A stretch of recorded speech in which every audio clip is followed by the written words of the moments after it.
Trust in politics is broken, so can we get UK politics working again? That was the last time we were happy. 2012. I'm Beth Rigby, Sky's political editor. Join me every week with Labour's Jess Phillips and Conservative peer Ruth Davidson for some electoral dysfunction. This idea of nuance has completely left politics. Yeah. Together, we'll focus on the policies that could deliver political satisfaction. Follow Electoral Dysfunction wherever you get your podcasts. Liz Truss says no one's talking about it on the doorstep. Boris Johnson says that for the party of Churchill, it is nuts. Well, Rishi Sunak certainly hasn't been listening to his prime ministerial predecessors when it comes to his plans to ban anyone born since 2009 from ever legally smoking. The Tobacco and Vapes Bill, currently being debated in Parliament, would ensure that anyone turning 15 this year would be banned from buying cigarettes. And, mindful of the boom in vaping, he's also hoping to make what manufacturers describe as a smoking cessation technique far less appealing to children. Mr Sunak's bill aims to create the UK's first smoke-free generation in a major public health intervention. But Conservative MPs are getting what's called a free vote on the legislation. They get to choose with their conscience, rather than in line with the party whip. So, they won't be ordered to vote with the government. And a number are publicly planning to rebel, calling it unconservative. So, is this a carefully calibrated public health intervention, or has the Prime Minister come up with these plans on the back of a fag packet? I'm Niall Paterson. Welcome to the Sky News Daily. Well, a little later, we are going to speak to Conservative peer Lord Frost, one of those deeply concerned about both the individual policy and what it says about the direction the party is taking. But first, we begin with the health implications. Alice Wiseman is Vice President of the Association of Directors of Public Health and Director of Public Health for Gateshead and Newcastle City Council. Alice, lovely to have you on the podcast. It's great to be here, thank you. Tell me just a little bit about this intervention by Rishi Sunak. I presume that you welcome it, given the job title, but how necessary is it? What effect does smoking still have on the populace? Smoking is a uniquely lethal product. It kills 2 in every 3 people who use it exactly the way that it's intended. The vast majority of people who smoke start smoking as a child or a young person, and the vast majority of people who smoke wish they'd never started. So what this really does is it gives us an opportunity to protect the next generation from the harm that is caused by this uniquely lethal product. So we've definitely made a lot of progress over the last couple of decades, and the progress that's been made has been directly related to the regulation that's been applied to this industry. We know that the industry pushed back on this legislation right up until the late 1990s. And actually what we saw was from 2000 to now, a really significant decline in smoking prevalence. As a person who's lost my dad at the age of 54 as a result of a smoking-related disease, the harm that's been caused to my family alone, we can eradicate that for families in the future. And I think that this is really exciting. My grandfather passed away from lung cancer as well, and it does tend to focus the mind at points. But just in terms of the cost-benefit analysis, I mean, in the past, yes, people used to say that an awful lot of money was being spent in the health service on smoking-related outcomes. But it was also said that the Treasury took an awful lot of money in terms of the tax revenue from the sale of tobacco and tobacco-related products. Does that no longer stand up? No, it absolutely still does. The cost of tackling the harm caused by tobacco outweighs dramatically the amount of money that's brought in terms of revenue. We still see, like I say, a significant number of people across communities, and particularly those in more disadvantaged communities, dying prematurely, but also being ill for considerably longer parts of their life, which means that people are less likely to be economically active. All of this has a negative impact on the wider economy and society. We know our NHS is under significant strain at the moment, and actually stopping smoking for the next generation would actually prevent, for example, with lung cancer, probably about 9 in 10 of all lung cancer cases. So this is a real game changer. It will help us to manage that demand, but it will actually help to stop us paying the cost as a society from a tobacco industry that has made billions over many years. Can we talk about the scheme specifically itself? Is there any evidence from public health professionals like yourself elsewhere in the world that a scheme like this will work? I know that Rishi Sunak pinched the idea from New Zealand, but I also know that the politicians down there have had something of a change of heart about it. So I think the thing that we need to ensure is that smoking is not a choice. Smoking is an addiction. Once people start smoking, they become addicted, and then they no longer have the freedom of choice that they had prior to smoking. We know that the vast majority of people who start smoking as a child. So actually, if we can stop those young people taking up smoking in the first place, then we won't have to be stopping people from smoking later on in their lives or supporting people to stop smoking later on in their lives. So I think that the evidence base from that perspective really seems to stack up, that we know when people start smoking, we know the majority wish that they hadn't, and we've got an opportunity to stop this happening into the future. Certainly as a mum of 2 kids, I'm delighted at the fact that we'll be able to protect those future generations and children and young people. And again, even smokers who are older and smoking, they don't want their children to smoke. They don't want their grandchildren to smoke. So there is real public support for this as a measure to try and eradicate this for future generations. As you just alluded to there, this next generation is where the focus is with this particular piece of legislation. But if you hang around schools these days, it's not the teenagers that are hiding round the back of the bike sheds having a sneaky cigarette. They're all having vapes. They're all on these incredibly fruity smelling and flavoured, very colourfully designed vape products. And I'm just wondering, if we're banning smoking tobacco for these kids, that they'll never have the opportunity to do so illegally, shouldn't we be doing the same with vaping-related products? Children and young people should not be able to get a hold of these products. And actually what is part of this bill is not only, the further regulation from smoking, but taking action to ensure that retailers are not selling these products to children and young people.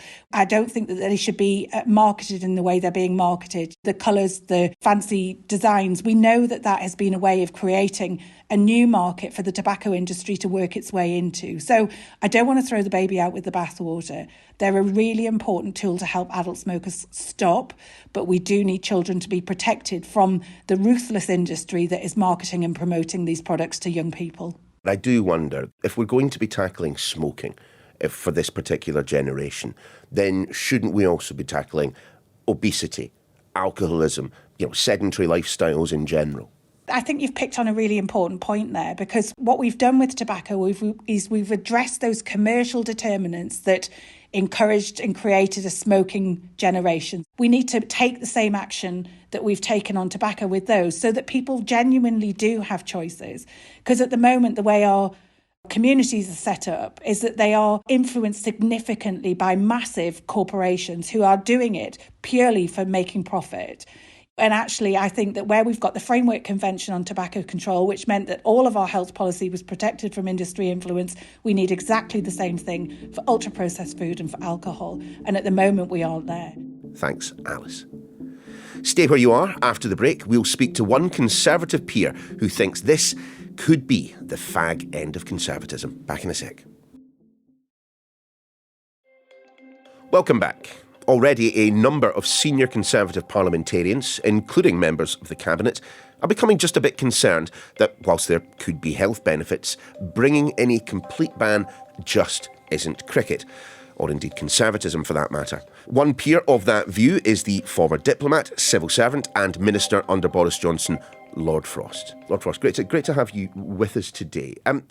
Let's start with this legislation itself. What is it that you disagree with the smoking legislation? So I've got 2 problems with it, really. First of all, I don't think that the smoking ban is like the biggest problem this country faces. It faces a lot of problems, and I don't think it would be in most people's kind of top 50 on their list. So I question the prioritisation when we're quite close to an election now.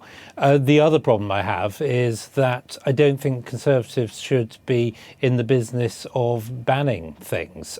Just to dig into your rationale, you're certainly not denying that stopping people from the age of 14 and under from ever legally being allowed to smoke, that you're not denying that would save lives. Well, I think it's much better if people don't smoke. I don't smoke myself. I've never smoked. I actually very much dislike smoking. But I think in a free society, people have got to be able to do things that are harmful to them if they choose to do so.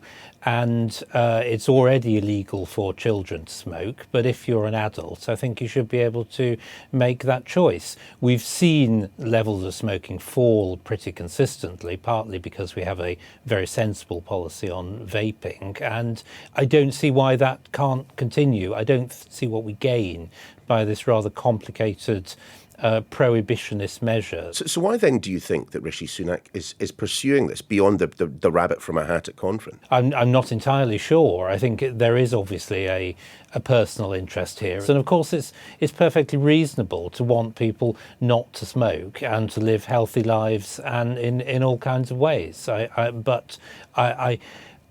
You can apply that rationale to many other things, and I think it is safer in a free society to avoid banning things unless you really have to.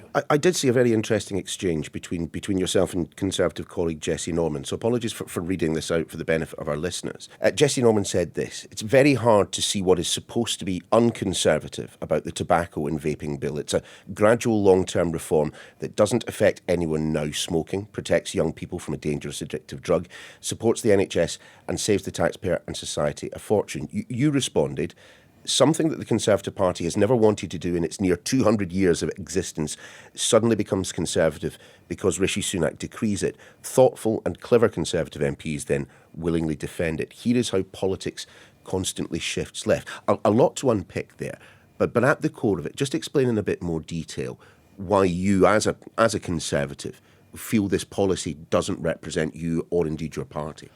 Well, I think we are living in a very collectivist sort of unconservative world, but we've got into the habit of looking to government to do things to protect individuals, and we have not we're no longer, to quite the same extent, living in a society where individuals have to take responsibility for their own choices. I see it as not conservative because it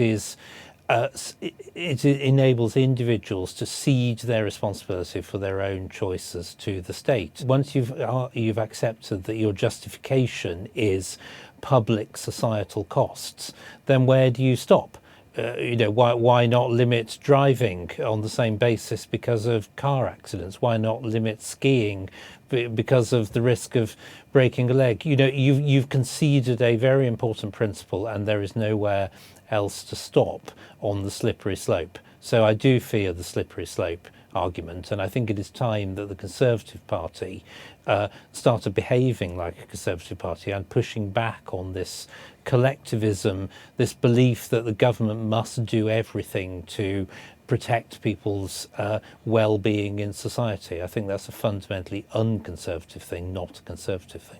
I mean, you said you concluded your response to Jessie Norman with "here is how politics constantly shifts left." I mean, is it possible that it's just the Conservative Party that's moved to the left? I think the whole of politics has shifted to the left over the last 20 years or so because of things like the response to the financial crash, the COVID, the pandemic response. I would say a lot of the lifestyle preachiness around net zero and so on. All of that has created a very collectivist society, and to far too great an extent, the Conservative Party has been willing to go along with that rather than speak up for what it has traditionally done for most of its 200 years of history, which is for individual freedom, individuals' right to take their own decisions, individuals' right to make their own choices. But if I look back at the history of this Conservative administration, going back, of course, to the time in which it was admittedly in coalition with the Liberal Democrats. I mean, haven't there been any number of points where Conservative politicians have argued for things that didn't necessarily seem desperately conservative? David Cameron hugging hoodies. I do think that we have conceded too much ground to the left, and this vision of a high tax, high spend social democrat society.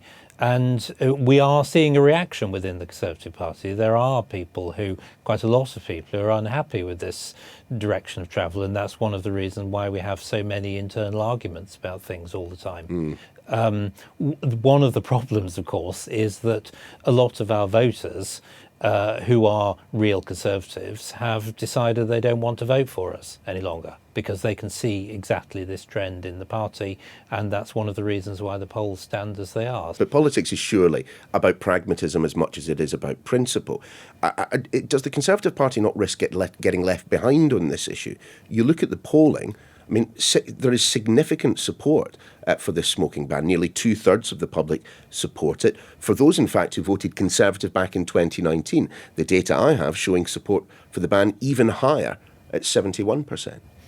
Well, there may be support for it, but nobody was calling for it until we put it on the agenda. I don't think it was at the top of most people's list of priorities. And, as I say, you can think of, many, many other more pressing problems that the country faces. And we have made this an issue. We have chosen to make it an issue. And now we find ourselves defending a policy that is, in my view, unconservative. Just speaking in the abstract, just for a second, Lord Frost. I mean, when we come to discussions about public policy these days, when you rewind 40, 50, 60 years, and ideology was all, that there were parties that would never countenance looking at certain policies simply because of the colour of the rosette on their chest. It doesn't feel like that anymore. There is a degree of cross-pollination that takes place between Labour and Conservatives. You both steal each other's policies from time to time as well. I mean, is ideology on the way out as an underpinning for public policy? I think it might have been. I think it's coming back, though. Some people would say cross-fertilisation. I would say, a gradual drift of policymaking to the left over time that has meant we have, come to occupy part of the sort of social democrat space. But I do think there is actually more of an appetite again for ideology, for difference, for authenticity, for belief in politics. And, some of the politicians who get high ratings are those who do seem to have strong core beliefs about things and be, happy to talk about them. So I do think that Western societies in different ways are facing a series of quite fundamental choices about, do we go down continue to go down the road of a big state, high tax society? Do we continue to go down the road of protecting, if you like, national independence and decision-making sovereignty? Those choices have come to us, they're coming to others, and I think we are seeing more ideological debate than we've had for some time, and I certainly welcome that. Lord Frost, thank you. Well, let's pick up on some of which we've just heard from Lord Frost with our political editor, Beth Rigby. Beth, good to see you. Lord Frost, does he have a point when he says that this smoking ban is unconservative? Look, I mean, there are plenty of Tories who seem to agree with him. Yeah, Neil, look, it goes to the heart of a split within the Conservative Party between different wings of a party that have different views on this. It's a free vote, and that means that MPs get to vote with their conscience. They're not whipped. They don't have to follow a party position. And the reason the PM's doing that is quite simply because he was going to face a mass rebellion, that he knew he couldn't get it through on Conservative votes. He's relying on the Labour Party backing the policy to get it through. For Lord Frost, he's kind of in the Liz Truss camp with someone like Jacob Rees-Mogg, that are libertarians in the sense that they want the most economic and social freedom. They want free choice. They don't like what Liz Truss is calling the nanny state. But there's equally a group of Conservatives that are arguing that it's profoundly conservative to preserve young people's health, that it will help the NHS, so that it is a responsible thing to do. And there's the rub, really. There are different philosophies around it, Neil, and that's where the party's at, and that there's a row on it. But really, it's a kind of, if you like, it's a symbol for the deeper row within the Conservative Party about what direction do they go with a new leader should they lose a general election. Doesn't Lord Frost have a point when he suggests that ideology doesn't underpin public policy in quite the same way that it used to, that you can look back at the past 14 years of Conservative government and identify any number of policies which you might describe as unconservative. You've got them stealing, for example, the non-dom policy off the Labour Party. Labour sometimes looking very much like a Conservative party, actually, at times as well. Well, you've got this clash, if you like, Neil, of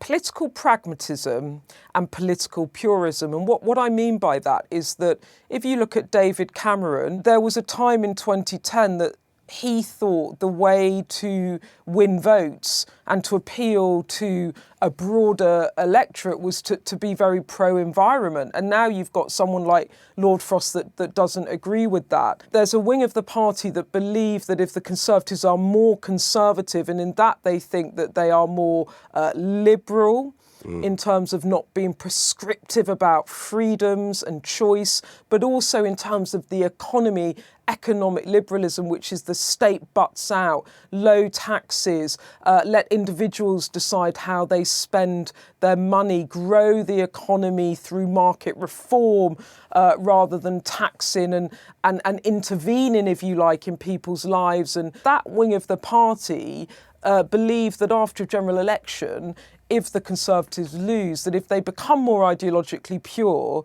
they will become more attractive to the electorate. But I have to say that past experience of pretty much every leader from the left or the right factions of parties have learnt that you can do that for a bit, but you go full circle, you lose some elections, and then you end up squarely in the middle, because in a first past the post system, you have to build such a big coalition of voters to win that somehow you end up in the centre ground. But hasn't that been a truth of politics in Western liberal democracies since the triangulation of Clinton, since New Labour came to power in 1997 on such a huge majority, that the parties have had to dress in their opponents' clothes at general elections on specific issues from time to time because A, it's electorally successful, and B, it's what the public want. You're talking about past elections of triangulation, nicking each other's policies, somehow coalescing around the middle. There's a group in the Conservative Party that think that those politics are dead, like Lord Frost, and actually they need to be more conservative. If they were more conservative, they would perhaps win back some of, for example, the vote that appears to bleed into the Reform Party. If they were tougher on environmental policies, if they were tougher on immigration. And there's a whole other bunch of Conservatives who think they're completely deluded. Yeah. And that they're going to end up in a cycle of losing before they kind of regain their sense, as some would see it, and go back to the centre. And I think this ban, I think what's useful about it in terms of discussing politics is the way it really encapsulates that battle. And it's a very live discussion now in a party that is looking down the barrel potentially of an election loss and wondering how they reinvent themselves to become relevant to the public with these very open divisions about where that should come from and what direction of travel they should take. Well, let's see where that discussion goes next. Beth Rigby, thanks very much. When Rishi Sunak announced the policy to his party conference back in October, it was met with significant applause. As mentioned, plenty of Tories think this is a pretty good idea. But the expectation is that there will be a sizable rebellion, which, despite Conservative MPs being allowed to vote with their consciences, will be seen as damaging to the Prime Minister's authority.